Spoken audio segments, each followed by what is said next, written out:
Good morning. Welcome to the United States Sports Academy and our weekly sports talk program. Today we're going to talk about a very important issue that you've probably seen a lot about in the media, and that's concussions. And with me to talk about this is our two resident concussion experts. On my right is Dr. Vincent Ramsey, our chair of sports exercise science, and on our left is Dr. Brandon Spradley, our chair of sports management. Dr. Spradley actually did his dissertation on sports-related concussions. And Dr. Ramsey, being in sports exercise science, is certainly an expert in the field. In fact, Dr. Ramsey just got back this morning, about 20 minutes ago, from testing 30 athletes at the University of South Alabama in concussions. We're doing a collaborative study through the NCAA grant with South Alabama and the Department of Neurology, Dr. Tony Martino, who's the chief surgeon over there, and then Dr. Ashley Morass are running an online phone app and online app to do concussion education. And there's a couple of pre and post questionnaires on there to look at attitudes towards concussion and knowledge-based testing. It went really well. Mm-hmm.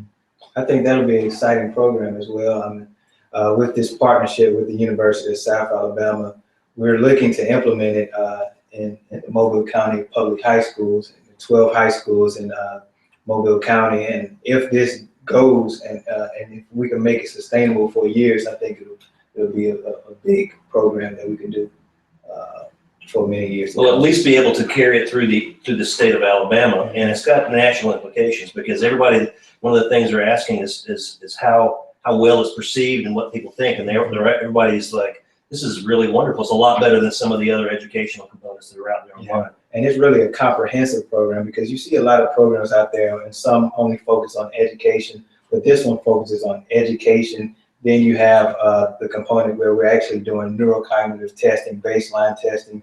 And if an athlete does sustain a concussion, they're going to be referred to Dr. Anthony Martino, and he'll make the return to play decision. So it's a real good program being put in place. Yeah, and that's such an important part, that return to play decision. Mm-hmm. And I think being in the hands of a neurologist is the way it should be.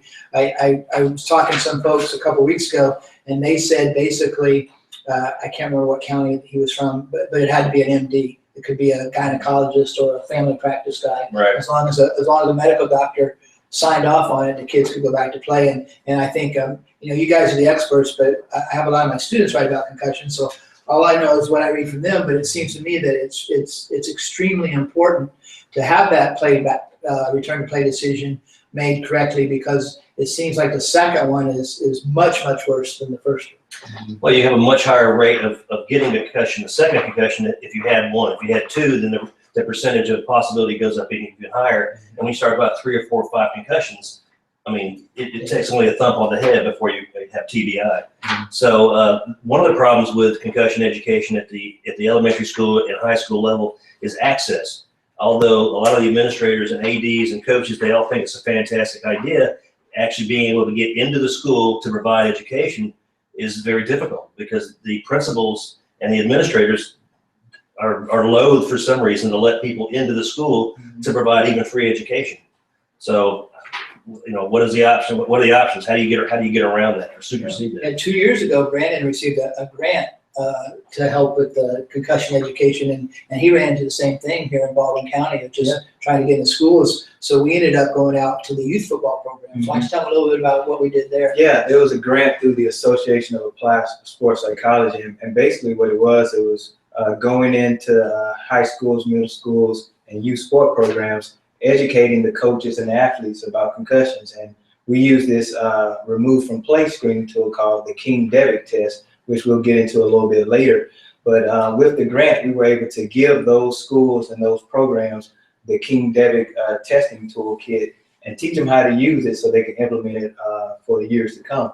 And I did run into a little difficulties in Baldwin County, but we were able to implement it in a lot of the Mobile County public schools. So. Yeah, and it's amazing that educators would be loath to be educated. It's just one of those things. It could be part of the aspect that public schools are run by state governments, and the state governments don't want to allow access, because if they started to allow access for one group of individuals, then they would have to open the doors to everybody, and that could create a problem, obviously. And I think Dr. Ramsey mentioned a good point, because even though a lot of the responsibility is put on coaches and athletic trainers, of course, we have to think about athletic administrators, also the parents or the legal guardians. So every single one of these people need concussion education. So as an education body, we're looking to do that for those schools. And part of you guys' plan, the way I understand it, is you're going to have 3 sessions in each school. One for the coaches, one for the players, and one for the parents. Is that what it's? That's true. Just next month on February the 2nd, we're going to be meeting with the athletic directors and head coaches for 12 high schools in the Mobile County area. And then from that, once we figure out the implementation process, we'll set up educational seminars at each one of the high schools, separately for the coaches, separately for the parents, and then separately for the athletes. So there'll be a total of 36 educational seminars that we're going to provide in Mobile County. And they'll be geared differently for each of the populations that we're going to discuss. But we should reach hundreds of individuals. Yeah. And if depending on which, if there's any specific sports that they want to do and some they don't, I mean, we could be talking 8, 9, or 10 different athletic sports within each school. Mm-hmm. So I mean, it's got a potential to reach thousands of people, quite frankly. Yeah.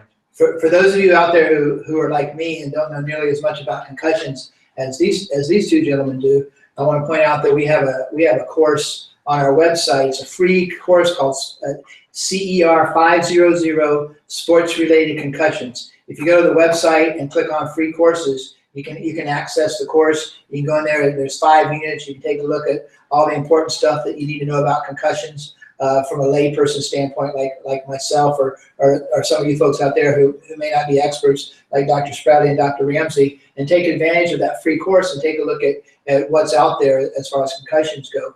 The latest year that we have good stats for was 2012 at this one website I went to, and they said there were 3.8 million concussions reported in 2012, and that was up over 100% in the 10-year period between 2002 and 2012. Hopefully the reasons why it's going up so much is because of the education that's getting out there around the country and people being more aware of exactly what a concussion is. We talked in a committee yesterday about when Dr. Ramsey and myself were playing football in high school. If you got knocked out, you got your bell rung. And they actually put smelling salts under my nose. So you came to, you're back in the game. Back in the game, and you can't do those things anymore, which is good. Just recently, about 3 weeks ago, the new Will Smith movie Concussion came out, and the whole movie was about I haven't seen it yet. Both of these gentlemen have talked about the concussion issues that are going on in the National Football League. So, what did you guys think of the movie? I thought it was a good movie. I actually saw it with my wife, and just on a side note, I think Will Smith did a good job of acting and playing Benedict Armalo, who's the main character in the movie. I thought it could have got a little bit more in depth to educating people about concussions, but I think with the purpose that they wanted to serve with that movie coming out, especially coming out on Christmas Day, I think it did serve its purposes, but I think it was missing some key spots here and there.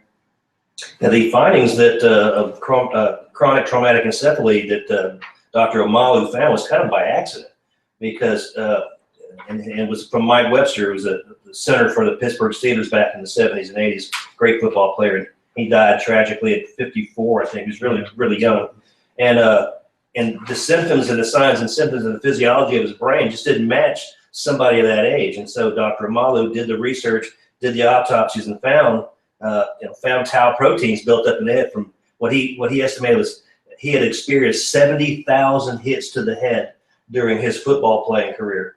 So imagine that, 70, even if you had just 70,000 thumps to the head with a finger, I mean, that would be permanent damage. So it was quite by accident that CTE was found to be in these players. And then now, obviously, everybody knows that it's a given fact. Yeah, and I just read an article with Randall L., who used to be the wideout for the Pittsburgh Steelers. He was experiencing effects. It's not quite CTE, obviously, but he's experiencing a lot of effects, mental and physical effects. And he just came out saying that is really hurting his family a lot of times because he can't remember a lot of the basic things that he used to remember.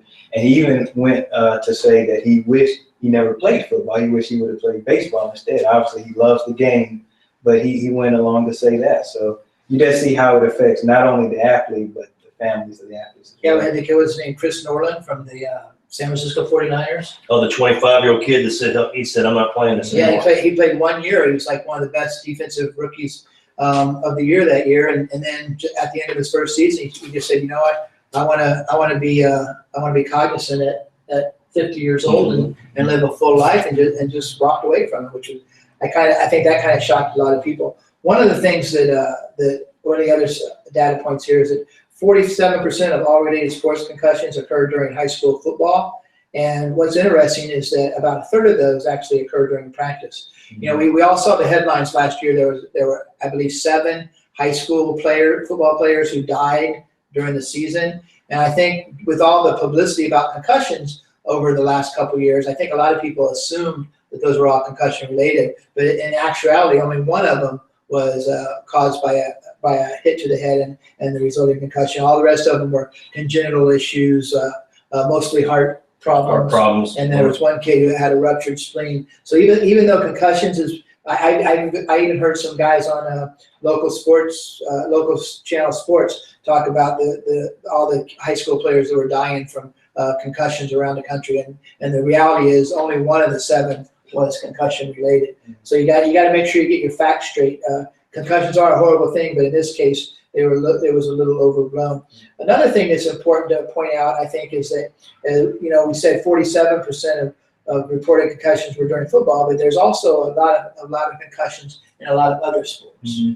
Yeah, and you mentioned about the 47% in high school football, and Dr. Ramsey and I were just talking about this. You know, with the responsibility that's on the athletic trainers at the high school level. Not only with football but with all sports. So all the responsibility cannot be put on the athletic trainers, and that's why education is so important. Not to say that coaches are going to make the ultimate decision, but a coach and the athletic personnel needs to be able to at least identify the common signs of concussion. But athletic trainers are just overworked. Yeah, all of the coaching staff need to be trained and look for the signs and symptoms. Like in Mobile County, we found out just the other day that every high school has one athletic trainer for every sport, one. And then they were talking about if they were at home or if they're away, and the trainer for the other team would be doing something else. And so it was, they are highly overworked. I mean, they might have to cover 3 or 4 or 5 games over the course of a day or two. And, you can't put that kind of onus on one individual because they're going to make mistakes. If they get so overwhelmed, they're going to make mistakes, and they may miss signs and symptoms just because of fatigue. Yeah, and Dr. Butler, you mentioned with practice. A lot of the athletic trainers, they could be at the games or the competitions, but not at practice. Mm-hmm. So a lot of concussions are going to happen during practices. So it's just one of those things where coaches have to be aware. Coaches have a lot of things to do. They have a lot of responsibilities, but somebody on the coaching staff needs to be educated about concussions and identifying signs and symptoms. Sure. I mean, like the beginning of basketball season, you still have a football practice and you're having basketball games. So my guess is that the athletic trainer is probably going to more likely be at the game when the football practice is still going on. Right. And you hit it on the head. The athletic trainers, they're most of them are really good. They really care about the kids, but you can't be 5 places at one time. It's impossible. 3 maybe, but not. One of the things that we've heard a little bit about in the last couple of years is the idea of not letting youth soccer players head the ball until a certain age. What do you guys think about that? I think they should definitely decrease the number of headers they do at practice as far as from a coaching aspect. But I mean, it makes sense from a certain age. I'm not a soccer guy, but that would make sense to implement. Yeah, on this list, and this list again is only high school sports. Girls soccer is actually number 3 behind football. Boys ice hockey and then girls soccer is third in the number of instances per 1,000 or per 100,000 events. Mm-hmm. So one of the things that you hear sometimes is that the percentage wise, more females have concussions than males. And I think we talked about this in the meeting yesterday, but part of that probably is because girls are more likely to report. Right, absolutely. And when we see numbers like this, 3,800,000, I think all of us agree, and I think most of the experts will agree, that for the most part, concussions are underreported. They are. Yeah, and a lot of these figures, as far as how many, the sheer number of concussions are interpolated, because there's no national database, there's no state database, and reports are only given and put out there voluntarily. There's no requirement to report injury or concussion, so we really don't have any idea how accurate these numbers are. I mean, we would think they're underreported, but we don't know that. They could be overreporting.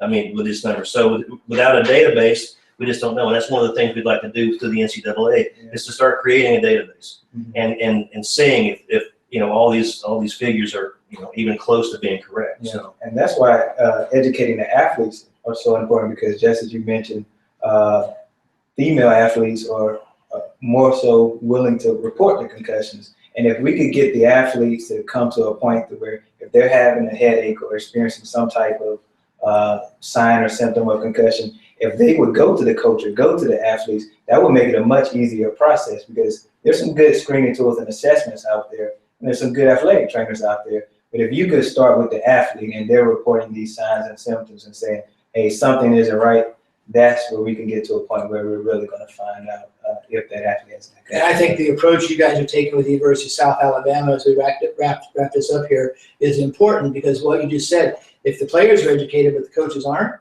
if the player goes up to the coach and says, "Coach, I have a headache," the coach is going to say, "Well, don't be a wimp." Or, if the coaches aren't educated. So you guys remember the scene in the movie Fired USA where Kevin Costner's character, Coach White, told the kid, "You're not going back in the game." Yeah. And the head coach goes, "Get in there." And Coach White basically grabbed him and said, "No, you're not going in," and ended up not being a football coach anymore based on that. But I'd like to say one more thing about the athlete education. One of the primary goals with this NCAA thing is we're trying to get what's called peer-to-peer support. So we teach the athletes, educate the athletes on signs and symptoms, so they can look out for each other, not only themselves, because they're going to be a lot more in tune to their teammates. If they're acting kind of weird, if they take a big hit, they're going to know probably more before the ATC or the coach will.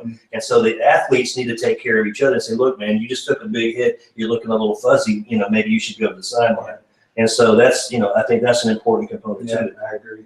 Yeah, we're really excited here at the Sports Academy about the possibilities of this new relationship that we're working on with University of South Alabama, because we think concussions are an important issue, and we think the more people we can educate, the better chance we have of reducing those number of concussions with our kids, because that's really what it's all about, is the youth sports and when the National Football League players, they're capable of making those decisions on their own, but we need to start at the grassroots level with the youth sports, the middle school sports, and the high school sports. So just remember that we have that free concussion course out there, CER 500. You can get it through the website, which is USSA.edu, United States Sports Academy, USSA.edu. So take advantage of that free concussion course if you're interested in what these two experts have talked about today. And we hope you all have a great week in sports. Go ahead. And one more thing, if you want to check out the app that we've developed through the South Alabama, go to www.concussionawarenessprogram.com. All one word, Concussion Awareness Program. It's a free app, it's an open domain app, and you can take the test and look at the video and do it as well. So we'd love to have you check that out. Yeah, that's awesome, and that's part of the project. We just got 2 brand new tablets in for these guys to help with this project, and we're excited about the possibility of maybe educating definitely the 12 high schools in Mobile County, and hopefully it can extend beyond the Mobile County and maybe even the entire state of Alabama. So we hope everybody has a great week in sports. We'll see you next Wednesday morning at 11:30 a.m. Central Time. Until then, have a great week in sports and get that free concussion course. Have a great day.